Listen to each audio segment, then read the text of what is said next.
Hey dear, Zumzi here, and I feel like it's been ages since I've done a sit-down video like this, so we have loads to catch up on, and I want to fill you in on what I've been up to, what I've been reading, what I've been watching, as well as what I plan to read and watch in the future, so cozy on up.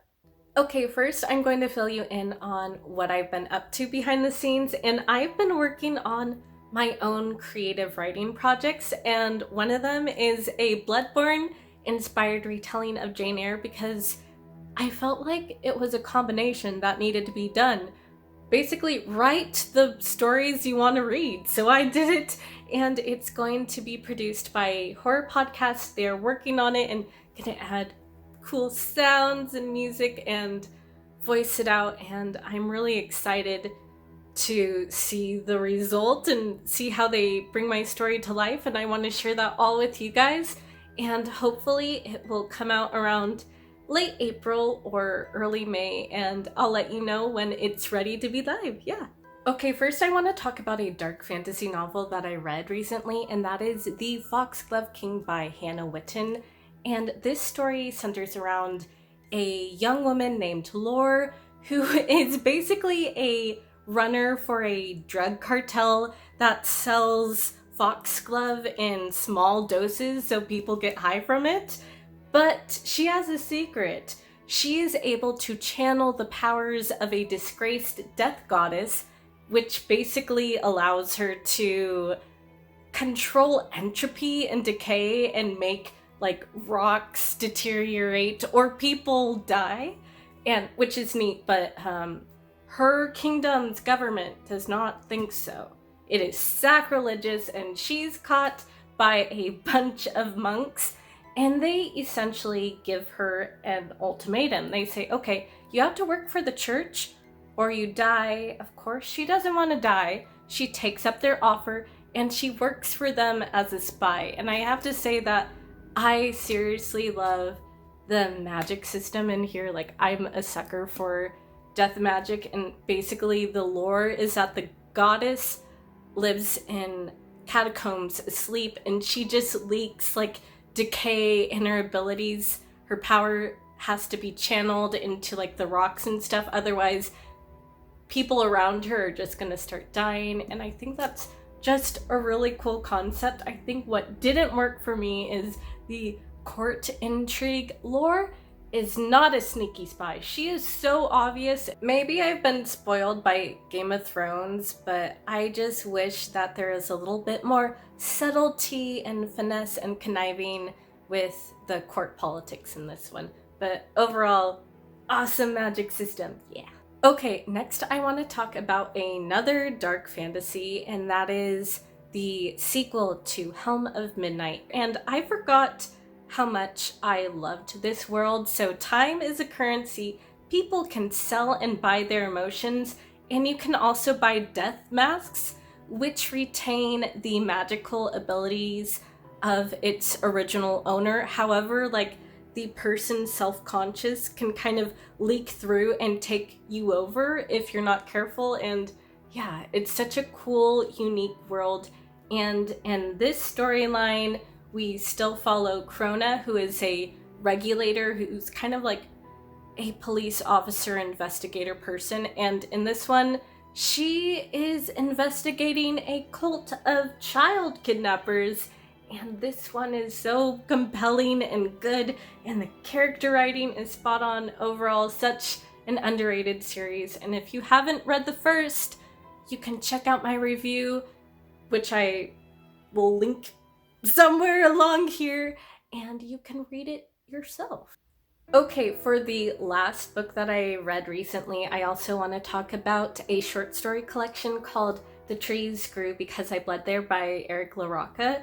And this one really centers around grief and loss and estranged relationships, especially with like parents or boyfriend, girlfriend, and spouses. And I feel like it's a little bit of a mixed bag. Like, the first story probably was the weakest of the bunch for me. It didn't pack an emotional punch due to its short length. However, the rest were very memorable. And I gotta say that my favorite one is like the namesake short story the trees grew because I bled there. It's basically a metaphor. It's an allegory for a one-sided relationship where one person just gives it all. And it reminds me of a messed up version of the giving tree because the woman is giving away her body parts. So yeah, I do have to give a little disclaimer. These stories are a little messed up, but if you're down for that, this is a interesting collection. Okay, next I actually want to talk about an anime that I binged watched in 3 days the whole first season and I'm mildly obsessed with, so I want to give a non-spoiler review, a little pitch for it for you, and I am talking about Trigun Stampede. It is I would probably say space western where a colony of humans in a spaceship accidentally landed in a very inhospitable, barren planet, but they're trying to make it work because none of their other equipment is working anymore for them to find a new planet.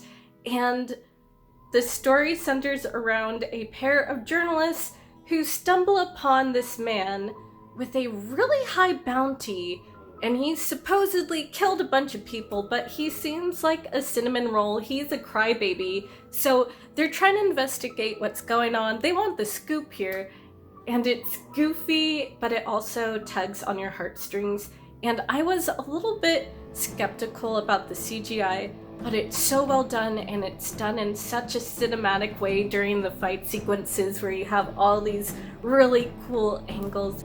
So yeah, I can't recommend that one enough. Okay, next I want to talk about what I'm watching currently, and that is Hell's Paradise, which is adapted from the manga by the same name, and I've done actually a review. I've talked about it before on my channel if you want to check that out too. But in case you don't know anything about the story, it centers around criminals who are sent to this deadly, mysterious island in search of a magical elixir of immortality in exchange for a pardon. However, alliances form and there's a battle royale situation that starts breaking out because there's only one pardon available, and the island itself is very dangerous, and there's this mysterious phenomenon where everyone who's been sent there previously has either ended up dead or they end up no longer human. Dun dun dun. And I've kind of talked about it before and described it as Annihilation set in the Edo period, and it is so good and I recommend it. And also, speaking of Annihilation, I want to share with you some bookish mail, and that is the next book I probably might talk about on my channel.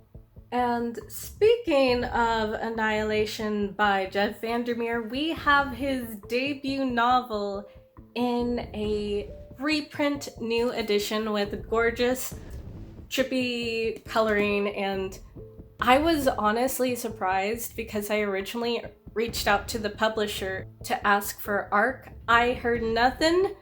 I was like, okay, I'm not gonna get an ARC, that's okay, I'll buy it myself.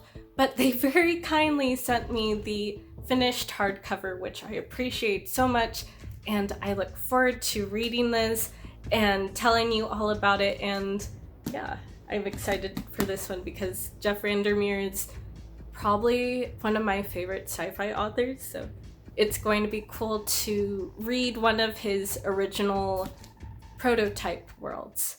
Okay, next moving on to my to-watch list, and first is Dead Ringers, which is a remake from Cronenberg's original movie, and this one centers around two gynecologist twins who perform questionable experiments on their patients, and this one features double Rachel Weisz playing her own twin, and I just have the hugest crush on her. Ever since I watched The Mummy, she is a beautiful woman and she is still beautiful, so for almost that alone, I want to watch it. And last but not least, I'm also really excited for season 2 of Yellowjackets, and that one is a survival horror about a plane full of soccer players who crash and land in the wilderness and do whatever it takes to survive. And this one almost gets like culty folk horror vibes, which I just absolutely love, and I'm so excited to see what happens next. Okay, I think that's a wrap for now. Please let me know what you've been watching, what you've been reading, and what shows and books you look forward to down in the comments below. As always, thank you for watching, and I'll catch you next time. Bye!